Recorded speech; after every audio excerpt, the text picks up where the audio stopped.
The following presentation is best experienced with headphones.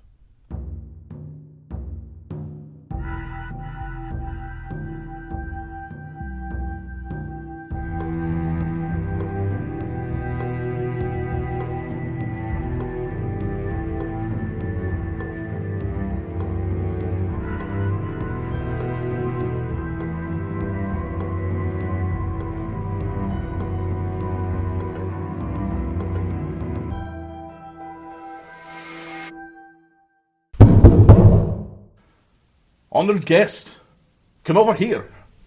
We wanted to keep you out of the house. Things have been very strange. We don't want you disappearing like the others. Watch your step. The grass is a little thick here. Sorry about that. We're going all the way to the waterfront this eve. All right, watch yourselves once more. The grass turns to sand here. I see the circle. All right, honoured guests, I'll leave you to it.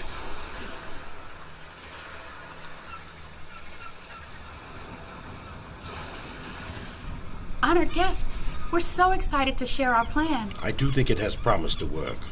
Of course it does. When we put our minds together, amazing things happen. Yes, honoured guests, when last we departed, we had begun to form a plan to retrieve different items from story realms that may help us in finding and defeating Greer. Or to find and speak with Greer. Of course. I don't think we should put our guard down, though. Certainly not, but we will hear the dragon out. I went to search in the enchanted forest. I went to the entrance of the underworld. I went to Wonderland. And I traveled to Oz. Now here we have the breadcrumbs Asteria got from Gretel, the adamantine shield the traveller retrieved from the carnage of the Gorgon's lair, the potion Lana retrieved from Wonderland, and I am still in search. I went to Oz in hopes I could locate the silver shoes Dorothy Gale wore during her time there. No luck? I had thought they may have stayed in Oz when Dorothy made her return to this realm, but They were lost in the journey? it appears so. I haven't an idea of where they could possibly be. And there's two of them. They could even be separated by worlds. All we know is that they are not in Oz. I spoke to the Witch of the South, and her magic could not detect them there. even without those, we will make our way to Greer. We will leave the breadcrumbs to mark our way. And the shield to protect us from the dragon's fiery breath. We aren't sure what the entrance to where Greer lies is like, so this potion will change our size if needed. And the silver shoes could be our best hope. I will continue looking. My friend, I do believe I see the crackle of a story on those flames. Another search, somewhere I recently was. The fire burns bright, with stories ever knowing. Ah, one of the greatest searches. One for love. The tragic tale first recorded by Virgil in the year 29 BC. And later added to and expanded by Roman poet Ovid. That was in year 8. Ah, before double digits. Ovid added it to his masterpiece, Metamorphoses, and now it is a story known worldwide by the names of our two lovers, Orpheus and Eurydice. Long ago, in the time of the gods, There was a famed musician named Orpheus. and an Eloniad, or mountain nymph, named. Eurydice. Theirs is a tale of love. of loss, Of devotion, And we are here to tell the tale. Orpheus was not any musician. He was a musician created and taught by the gods themselves, My mother is Calliope. Head of the Muses. and chief presenter of epic poetry And and harmony and and song. song. My father is Apollo. A god of many things. But most importantly of dance, of Of poetry poetry and and music. music. On the day Orpheus was born, his father Apollo spoke to him. Orpheus, I will gift you this lyre and teach you to play music that no one has heard before. Anyone and everything that hears you play will be moved to listen. And they were any person Animal, Plant or rock. that heard Orpheus play and sing were moved to dance or stop to listen. one of these was Was Eurydice. Eurydice. I remember the first time I heard Orpheus. I was in the hills and vales when I started to hear the most beautiful melody. It wasn't like anything I had heard before, and then a voice was added to the tune. It was so gorgeous I nearly wept. Eurydice followed the music and voice she heard, And found Orpheus. They were immediately taken with each other, and soon after their meeting, they were married. I was so happy that day. All I wanted was to marry Eurydice. But something wasn't right. Hymen, the god of marriage, presided over the ceremony, but he did not speak the usual words. He did not display a joyful expression. Or bring good luck.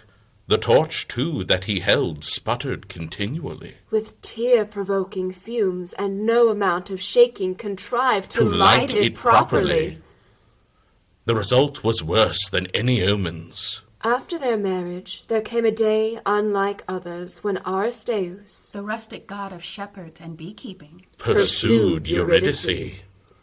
I was taking a walk along the meadow not far from where Orpheus and I stayed, but too far for him to help me. As I was walking, I began to hear footsteps behind me, and I turned to find a man staring at me. When he spoke, it startled me.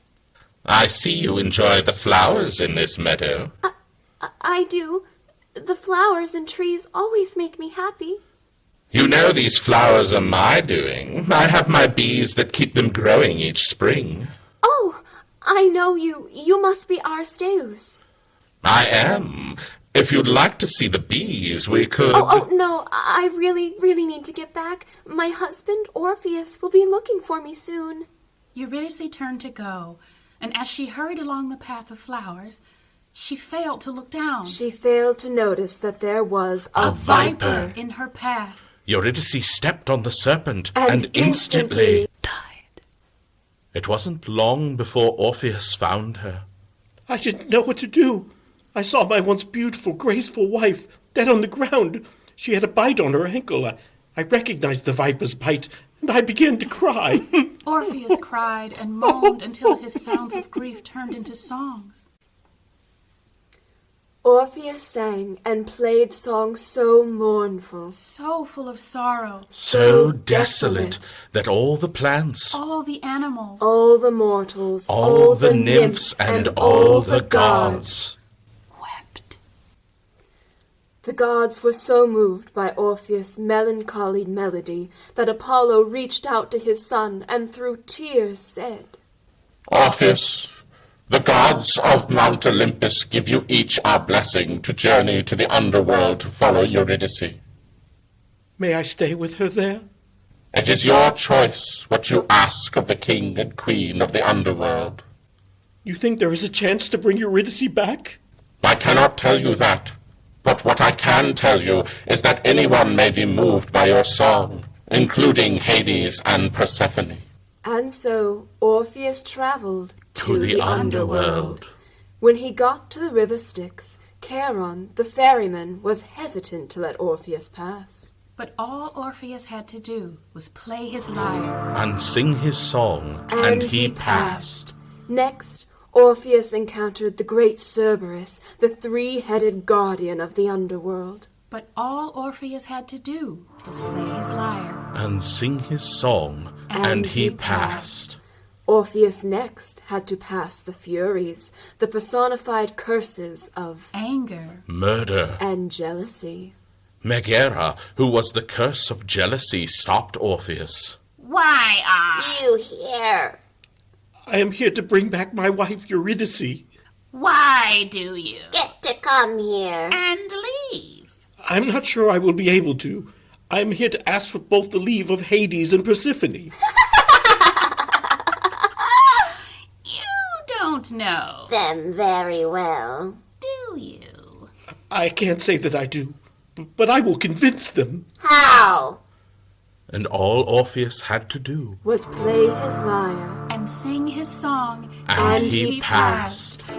All three of the Furies were so overcome that they too wept.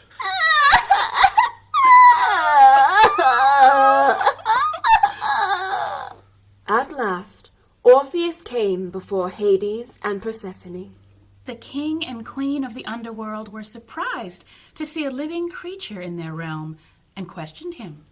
I know you. You are Orpheus. Yes, the son of Calliope and Apollo. Why have you come here? Do you wish for death? I may. No, Hades. You remember the soul we received not long ago, Eurydice? I do. She is his wife. Ah, an untimely death, I am sure. We saw the bite mark upon her. I beg you to let her come to the world of the living with me. You ask this of us? I am not sure we can do that. No, Persephone. It cannot be done. It will not be done. Could I play for you? Play for us? No. You may leave us. Please, it won't take long. And Orpheus began his sorrowful song. I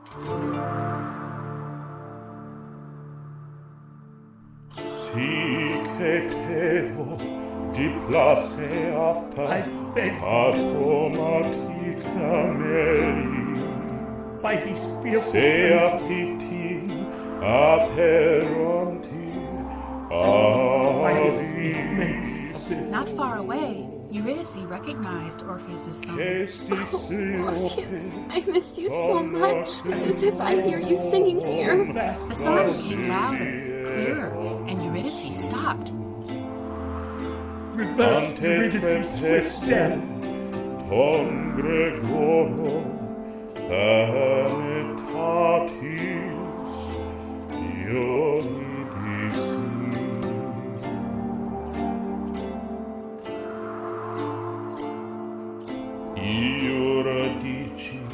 Eurydice will be yours to command.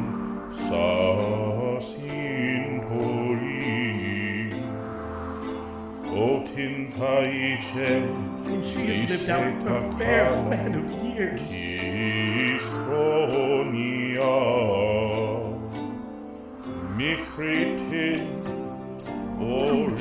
It's not in my head. It's here. Orpheus is here. Her soul leapt with joy, while Hades and Persephone also. This benefit as a gift.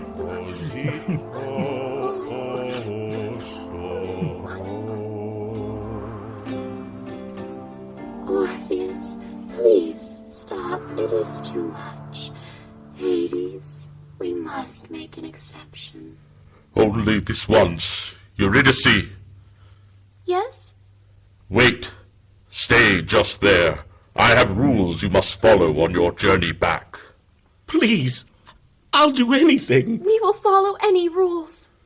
You may take Eurydice, but she is to follow behind you. You must not look back, not until you have reached the world of the living.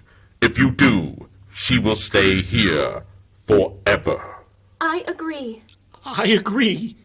Good luck, my lovely ones. And so Orpheus and Eurydice began their journey back.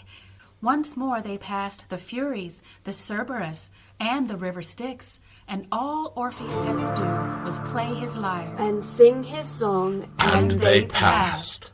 Orpheus and Eurydice were moments from reaching the sun. Orpheus crossed the threshold into the land of living, and excitedly he looked back. Eurydice was just a few steps behind. She had not crossed the threshold as Orpheus had. No! She vanished. I had broken Hades' rule. Orpheus was inconsolable. Orpheus wished and prayed in vain to cross the river Styx again, but the ferryman Charon fended him off. Still, for 7 days, I sat there by the shore, neglecting myself and not taking nourishment. Sorrow, troubled thought, and tears were my food. Finally, the god Apollo spoke to Orpheus once more. Orpheus, Yes, you must come back to the living. Eurydice wants you to stay until your time is up. but how can I? How can I stay without her there? Sing for her. Sing of her. She will hear the tune, and when your time is up, you will be with her forever. And so Orpheus left the Styx and did as Apollo said. Everyone who heard his music knew of Eurydice. And I heard my story told in song every time he played and sang. The years passed. And eventually, so did Orpheus. Orpheus? Eurydice! And they were two souls reunited. Forevermore. The end. You don't think the flames are telling us we won't come back from Greer? No, they couldn't be. Not with the items we have. The flames have been choosing stories that feature a capture and Back, you beastie. What was that? It sounded like... Guy! Oh, honored guests, I believe Guy was on his way to lead you out. It sounds as if he's been waylaid. It had to have been Greer. Not to worry, honored guests. I will escort you out. Lady Morgana, I will accompany you. Yes, honored guests, you will be safe with Emrys and I.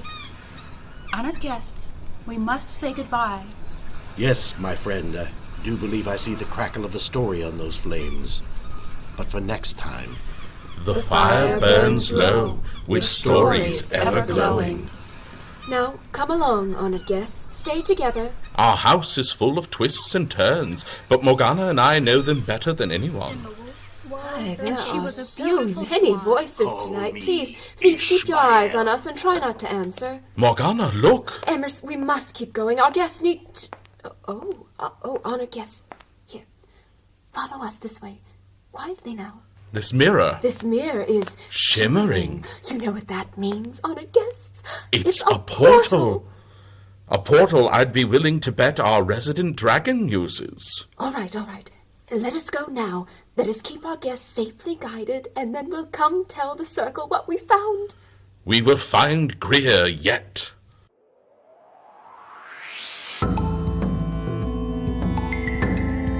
You have been listening to The House of Branching Paths, a theatrical podcast experience brought to you by Round Two It Productions, created by Mark Kilmer and Carol Ann Miller, with featured artists Kimmy Kidd, Bill Blanky, and Caitlin Sowers, with music by Elegy. For even more content, join us on our Patreon, or for more stories like these, be sure to visit your local library. Thank you for joining us, honored guests, and remember, the fire may burn low, but the stories are ever glowing.